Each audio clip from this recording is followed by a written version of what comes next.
maybe we're the ones making life harder than it has to be. Maybe it's not always about putting in more effort, it's about feeling safe receiving more. Maybe unconsciously, we're the ones pushing goodness away, making it harder for it to find us. And when I say maybe, I mean this is what most of us do without even realizing it. The art of receiving. It sounds simple, right? You give, I take, what's there to learn? Simple as that. But it's so much deeper than that. It's the ability to let things in without resistance, to accept a compliment without deflecting, to let someone help you without guilt, to feel peace without immediately waiting for something to go wrong, to stop unconsciously pushing away the very things that we say that we want. So in this video, we're talking about the lost art of receiving and letting good things into your life and feeling good and letting life be easy. Allowing a man to open the door for you.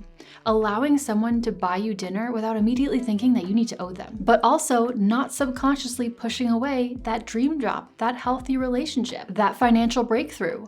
Not self-sabotaging when life finally starts working in your favor. The small and the big things, they're all connected, okay? They all stem from the same root. You don't feel safe letting good things in. I know, it sounds sort of ridiculous, right? But it's not, and I'll prove it to you in this video. So this video is about letting ease, peace, love, opportunities, compliments, gifts, all of it into your life without resistance, and how to keep attracting in more and more of it. So if you want to be in your feminine energy and live a soft life, this is a crucial piece of the puzzle.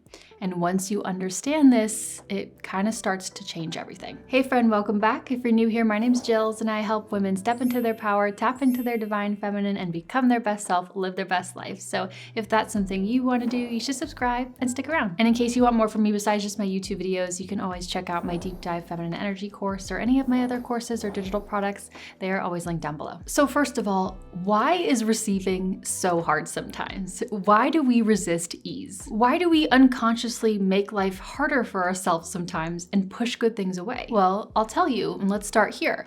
From the time we were little, we were taught that good things only come from hard work. You want good grades? Study harder. You want love and approval? Be helpful. Be a good girl. Earn it. You want success? Hustle, grind, prove yourself, push yourself. You need help? Figure it out yourself. Don't be a burden. You want rest? Finish everything on your to-do list first, only if you earn it. Or maybe you watch the women around you work themselves to the bone. Maybe you saw your mom totally exhausted all the time and almost wearing that as like a badge of honor, trying to juggle everything and do everything. And somewhere along the way, you likely started to internalize this belief. Good things only come through effort. If it's easy, it doesn't really count. If I didn't struggle for it, do I really deserve it? Feels a little sketchy. But also, it's not just about what you were taught. It also goes back to the nervous system and what your nervous system learned to expect. If you grew up in an environment with maybe a little chaos, or where love had to be earned through doing and achieving, or where stress and hardship became what was normal and expected, then that became your familiar. And here's the thing with your nervous system. It doesn't crave peace. It doesn't care if you're happy. It doesn't care if you're stress-free. It craves what's familiar, and that's it. To your nervous system, what's familiar is what's safe. You know, I've met a lot of different people in my life, and one thing that I've noticed is that the people who grew up in loving, stable, safe, happy homes where all of their needs were met and there was very minimal stress, ease became their familiar. And so because of that, they more easily accept good things into their life and compliments and help and everything, all with ease. Ease is their baseline. Ease feels normal to them. There's no resistance to good things because they almost subconsciously expect it. They don't second guess a compliment. They don't panic when life feels good. They don't immediately start looking for red flags when someone's nice to them. But if chaos and worry and stress and over-functioning are what was familiar, that became your normal. And your nervous system became wired for that type of experience. It became wired for survival. And when you're wired for survival, your body only feels safe when there's something to fix, something to control, something to stress about. So even when life calms down, even when things start going well, your nervous system kind of panics because calm doesn't feel like safety. It feels like the calm before the storm. And this doesn't have to be just from childhood experiences. You could have had the best childhood, but maybe in your 20s or 30s or whenever, it doesn't matter, you hit a tough few years. It was a few years of heavy challenges and maybe some rock bottom moments. Well, our nervous system is constantly learning through experiences. It's constantly adapting. So your idea of normal, what you expect out of life, what feels safe to you, all of that can shift based off the experiences you have, for better or for worse. So if ease is unfamiliar to you, if something good shows up in your life without you having to fight for it, you don't trust it. If someone offers to help you, you think, oh, I should be able to do this myself. If someone gives you a gift, you say, oh, you shouldn't have. And in your head, you're immediately thinking about how you're gonna pay them back and owe them in return. You get an opportunity that just falls into your lap, you think, this is too easy. What's the catch? What's wrong with this opportunity? If life starts to feel peaceful, you think something bad must be coming. This can't last. So many of us unconsciously make our lives harder for ourselves by pushing good things away, by thinking thoughts that don't serve us, by creating problems when there are none, by staying busy so we don't have to sit with peace, by sabotaging what we say we want because deep down, we don't actually feel safe having it. And if I ever do get all those things that I want, and life does feel easy, who am I without struggle? And this is the lie we've been sold and the pattern so many of us have been wired into, that good things only come from effort and suffering first. That ease equals laziness, that if it didn't cost you, it doesn't count, that there's always a catch, there's always something to look out for. This is what makes receiving and letting good things into your life so hard, and it blocks your feminine energy and it blocks you from living the soft life you deserve. But the good thing is that this can shift. So when you're stuck in survival mode, you're hyper-focused on fixing, doing, protecting, trying to manage outcomes, and that gets you stuck in your masculine energy. And I don't mean that in a bad way. Masculine energy is powerful and wonderful too.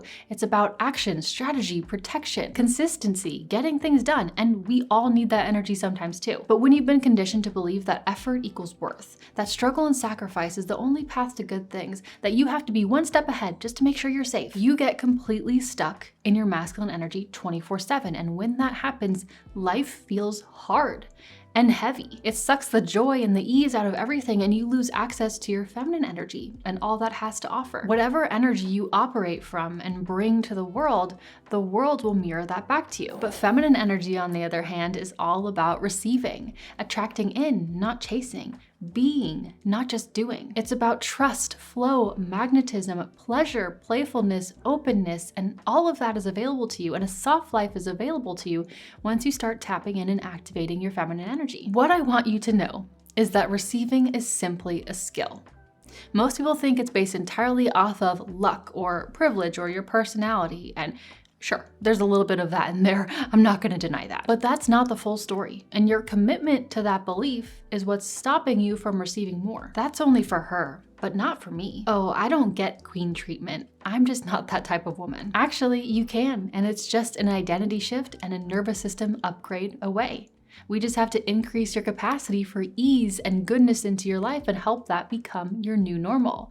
So that's what we're gonna do. So let me interrupt here and tell you a quick story, and I promise it's very relevant. When I was in my early to mid 20s, I had a pretty hard few years in my life. I lost a loved one. I developed a chronic health issue that made every day miserable. I was questioning my direction, my life, my purpose, my career, all of it. It was just a tough few years of worry and stress and discomfort. But eventually I started to heal and move past that and find my direction, and slowly things started to get better. But I noticed a funny thing would happen. Almost every time that I would go on a vacation that I had scheduled, I would get sick right before, like clockwork. Trip to Mexico, boom, the flu. A fun weekend away, here's the stuffy nose. And at first, of course, I just thought it was an annoying coincidence and bad timing. But then it kind of started to happen over and over again. And at that point, it's not a coincidence, it's a pattern. And here's what I eventually realized: it wasn't coincidence, it was intentional. Because after several years of hardship and challenges, and honestly just a lot of struggle and stress and discomfort, all that I went through, my body no longer became comfortable, at ease, and experiencing good things. My nervous system had spent so long in survival mode that when I finally tried to relax, when I finally gave myself permission to just feel good, to relax, to lay on a beach, to do nothing, to be catered to just have someone bring me chips and guacamole. My body rejected it and in a weird way tried to resist it. And it would do that by making me sick, so I couldn't go on my trips. So my body would create a reason to pull me back down to what felt familiar. And what felt familiar, you guessed it, stress, discomfort, something to manage, something to fix. That's what your nervous system does when you hit your upper limit, your capacity for how much ease, love, joy, success, money, whatever your body can handle before it starts to feel a little uneasy and uncomfortable. And when you hit that limit, your system does whatever it takes to bring you back down to your baseline, back to what feels normal, back to what feels familiar, even if normal is struggle. Even if normal sucks. So this term upper limits, it's coined by Gay Hendricks and he talks about it in his book, The Big Leap. I highly recommend it. I'll link it down below. But we have upper limits in every area of our life. Money, love, relationships, health, etc. And when you go past that limit for how good things can be, your nervous system will pull you right back down. And the way I like to think about it is like a thermostat. Your nervous system has a set temperature, a baseline for how good life is allowed to feel. And when life starts heating up, when life starts to feel too good, too easy, too peaceful, your nervous system notices, wait, this is higher than my set point. This doesn't feel normal. And just like a thermostat, it kicks in to regulate you back down. It creates doubt, stress, worry, problems. Not because you're consciously trying to self-sabotage, but because your nervous system is trying to restore balance, trying to bring you back to what feels safe. And again, if struggle and stress and all of that is your sense of normal, that's your baseline. Even if you consciously want something different, its first instinct is to pull you back down to that baseline. Let me give you a bunch of examples of what this might look like in real life because you've probably done this without even realizing it. You finally meet someone who's emotionally available, someone who's consistent, who shows up, who treats you well, someone who's calm, who's safe. And instead of enjoying it, you start overanalyzing every text, looking for red flags that aren't there. Or things are going really well and suddenly you pick a fight over something small and you create distance. Or you get a headache that night right before your date. Or you suddenly feel exhausted when they want to spend time with you. Not because you don't want the relationship, but because that sense of peace feels unfamiliar. It feels weird. It almost feels a little uncomfortable, and sometimes it even just feels a little bit boring. Or let's say you get a bonus, a financial win, and instead of celebrating and feeling safe in that, you overspend and buy something you didn't need and don't even really care for. All that extra cash just out the window right away. Or you accidentally break something expensive like your phone and you have to spend a lot of money to replace it. Or let's say life finally calms down. Nothing's urgent, nothing's wrong, it's all just kind of working out.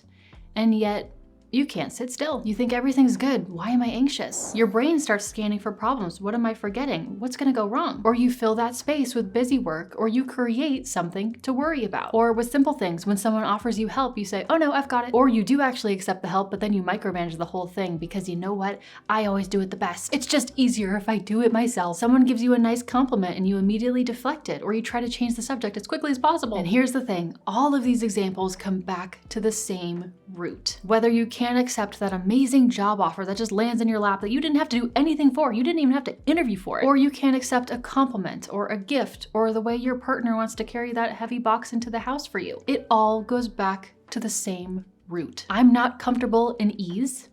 I'm comfortable in struggle. Or in my example, I can't relax on a beach in Mexico at a nice hotel with chips and guac. That's too good. I'm used to being miserable, so here's the flu, you're welcome. I have an old acquaintance who used to do this, and she unconsciously loved the chaos. I mean, she didn't love it, but her nervous system did. When things were too easy or too good, she rejected it or pushed it away. And I watched her time and time again choose the harder options in her life. With guys, she always chased the ones who were mean to her. With opportunities, she was given a big opportunity that she didn't have to work for at all, that people would have killed for, and she rejected it. She said no. With gifts even, she would either reject them or she would suggest something that was like smaller and more affordable and more reasonable. And of course she had excuses for why she did what she did, but it was just her nervous system trying to bring her back down to a baseline of struggle. And if you're honest with yourself, you've probably done this in one way or another. I sure have. I know that was a long explanation of why this happens, why we struggle to receive, why we struggle to let good things into our life. But honestly, sometimes just understanding the actual root of the problem is part of the solution. Just the awareness itself can start to dramatically shift things. But let's talk about some ways that we can start changing this and how to get into that receiving energy and that feminine energy mindset, and how we can stop blocking ourselves from experiencing and letting in good things. First, this is so small, but it works, and I recommend you start here.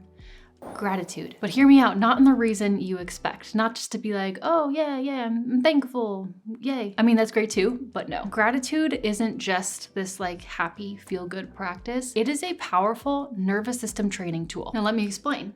When you are in a constant state of gratitude, when you are actually noticing and appreciating all of the things around you, and you're really letting yourself feel that, then by definition, you are in a constant state of receiving, right? Whether you're noticing how amazing that sun feels on your skin, or how tasty your morning coffee is, or how nice it is that that person held the door open for you, or how grateful you are for your health, your home, your family, your dog, you're training your body to stay present with good things and to receive. Most people experience something and they immediately move on, or they're already anxious about the next thing. But when you feel genuinely grateful for something, even if it's tiny, when you actually pause and let yourself feel that, you are doing something very important for your nervous system. You're telling your body, good things. Experiencing good things is normal for me. Good things are just a part of my life. I'm always surrounded by good things. This is my normal. This is my familiar. This is safe. And the more you do that, the more you're training your set point, right? That upper limit for how good things can get to rise. So gratitude isn't just about being positive. That's lovely, but that's not the point. It's about training yourself to receive. It's about training yourself to expect good things, to become familiar with good things. You're training yourself to make ease your new familiar. That's what you're doing. That's the point of it. Remember, your nervous system doesn't care what makes you happy. It only cares about what feels familiar and safe. So if you want to increase the receiving going on in your life, you have to make receiving and ease and all of that feel normal and familiar and safe. You have to make feeling good feel normal. And when good things do happen in your life, you receive the most beautiful bouquet of flowers, or you get a free appetizer at dinner. Receive it. Don't immediately rush to the next thing. Notice, feel it. Feel gratitude from that. Consistent gratitude creates consistent receiving. And any sort of consistent experience starts to alter your nervous system. Another small thing that will increase your capacity to experience good things and receive good things is practicing itty-bitty micro-receiving and asking for help. This is simple. When someone compliments you, you just say, thank you, and take it in. When someone gifts you something, you just say, thank you. That's so kind of you, and you receive it. When someone opens a door for you, you just say, thank you, and enjoy the experience of being treated well. When you're cooking and you're trying to open a new jar, but it's really tight, you say to your partner, hey, could you open this for me? Thank you. When you're carrying a bunch of things and someone's nearby, hey, could you grab that for me? When someone offers to pick something up for you while you're out, don't say, oh, no, don't worry about it, I'll get it later. Say, oh, thank you. That would be great. When your partner asks if they can help with dinner, don't say, I've got it. Say, yes, could you chop the veggies? When someone offers you their jacket because you look cold, don't say, oh no, it's okay. Say, oh, thank you. I appreciate it. Micro moments to practice ease, to practice receiving. Again, to get familiar with it. That's the point. Yeah, I could open that jar, but also my husband could do it for me. And I'll let my husband do it for me. Yeah, I could open my own door. But isn't it nice when someone does it for me? I don't need a gift, but isn't it nice to be thought of, to be loved on? I can go run that errand on my own, but if someone's offering, why not let them? I'm gonna let them, because why would I make life harder than it needs to be? That's not being lazy, it's not being entitled. It's just allowing ease into your life. The third thing to do to receive more in your life is to notice when you start hitting your upper limits. And I mean making this a conscious moment. And once you do that, you can start intentionally pushing your capacity upwards. Remember that thermostat we talked about, that set point for how good life is allowed to feel. Well, the moment you start to recognize that you're hitting that ceiling, that moment when life starts to feel a little too good and it feels a little uncomfortable in your body, and so your body starts to panic. You have a choice. You can let your nervous system regulate you back down to your baseline, pull you back down to struggle. Or you can simply say, I must be hitting my upper limit here, but you know what? I'm gonna consciously stay in ease for just a little bit longer. Okay, so next time in your life, when life starts feeling good, maybe work is going great, or your relationships are really stable, or you make extra money this month. Yay. And suddenly you notice you get anxious, or you start looking for problems, or you pick a fight over something small, or you start to complain about a lot of random stuff. Notice it. What if this is just me hitting my upper limit right now? What if nothing's wrong? Perhaps my nervous system is just trying to pull me back down to my normal baseline. Maybe my temperature set point is just being challenged here. That's why understanding how these upper limits work and why they happen is so important. Part of the solution is not that you have to actually do anything. You just have to become conscious of them. Not every solution and not every fix requires massive amounts of effort. Sometimes it's as easy as awareness. Once you become conscious of these upper limits, you can start to catch them in real time and go, haha, my nervous system is just trying to pull me back down to what's familiar. But you know what? I'm choosing to stay here. I'm choosing to let this be good. And then you can try to energetically stay in that elevated baseline just a little bit longer. You won't be able to stay forever because your nervous system isn't attuned to that, so it'll take time. But you just push it a little bit longer. 5 minutes longer, 5 hours longer, 5 days longer, whatever you can do. And you'll notice over time that it'll get easier and easier to hold those higher frequencies because it's kind of like a muscle. So you consciously notice when you're hitting that upper limit, you intentionally choose to stay in that higher energy, that higher frequency as long as possible. You resist the urge to be brought down to your baseline, and you repeat this over and over again. That's how you do it. That's how you rewire and retrain your subconscious mind and your nervous system. You're just training your nervous system to experience different. Now, with all that said, you can practice gratitude, you can accept help from other people, but at the end of the day, if deep down you see yourself as the woman who has to do it all, who has to earn it all, who has to hold it all together, the one who thinks it's easy for thee, but not for me, I have to sacrifice for what I want. I only receive good things when I put in effort or when I do it myself, then you will always find a way to keep struggle close, because the struggle identity will keep you stuck in the struggle reality. Your brain has something called the reticular activating system, or RAS for short. And I talk about this in a lot of my videos because it is so important. It's essentially your brain's filter, and it decides what information is gonna get through to your conscious mind and what's gonna be filtered out. Because there's so much going on around you that you can't possibly take it all in. Your conscious mind can't notice all of it. So your RAS is the filter that picks and chooses, and it's designed to show you evidence of what you already believe. That's how it picks and chooses. So if your identity is built around struggle, if your story is, I have to work hard for everything, and that's just the way it's gonna be for the rest of my life. Good things don't last. I can't trust ease. Your brain will literally edit out opportunities of ease. You'll scroll past that job listing that's perfect for you because you assume, oh, they won't pick me. Next, you'll overlook that friend or mentor that offers to help because your brain goes, oh, there must be some sort of catch. I don't want to owe them anything in return. Next, I don't want that. You'll miss the simple, easy solution to your problem because your brain is programmed to expect things to be hard. It's not that these moments of receiving or ease are never, ever there in your life, but they don't match your internal story. So you miss them or you find a way to dismiss it. This is legit neuroscience and why manifestation works the way it does and why you attract in what you focus on. Essentially, your life experience is filtered by the stories you're attached to. So instead of, I have to work hard for everything, maybe it can be the valuable things that come into my life, they can be effortless. Or instead of, good things don't last, maybe it can be, I'm learning to hold goodness. Or instead of, I can't trust ease, maybe it can be, ease is becoming my new normal. And this is why I love feminine energy and why activating feminine energy changed my life and why I'm so passionate about it and why I talk about it so much. It let me access a completely different side of myself. The side of myself that can receive, that can play, that can believe things are effortless, that can attract things in without fighting for it, that can feel good, that didn't have to live in struggle anymore. And it helped me live from a new identity. If you want to do that too, I have my Awaken Your Feminine Energy course. I'll walk you through exactly how to do that and come out as a new woman. The link is down below. For most women, not all, but for most women, feminine energy is our natural state. It's our default, it's our strength. And when we're in that energy, life just starts to click, it starts to flow. It feels aligned, and alignment makes everything 10 times easier in your life. But something I say in my course that's very important, I say feminine energy is not about becoming something you're not. It's about coming home to yourself. Maybe the identity shift you need to feel ease again is just becoming who you once were before the world taught you that everything had to be a struggle. Maybe it's just reconnecting with the version of you who at one point trusted good things. The version of you who could play and laugh and be taken care of and not bat an eye. Because maybe the version of you who feels safe receiving, safe relaxing, safe being loved, safe in ease, safe in calm, has never actually been missing or gone.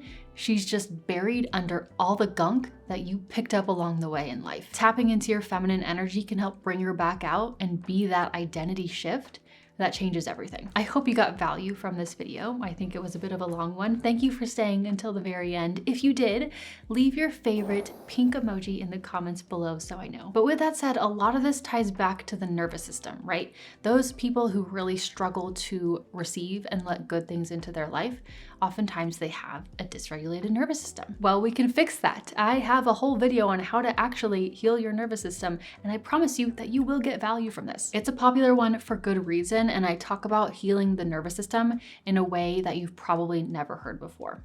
So I'll see you over here, or I'll just see you next time in my next video. Thank you for watching. Bye.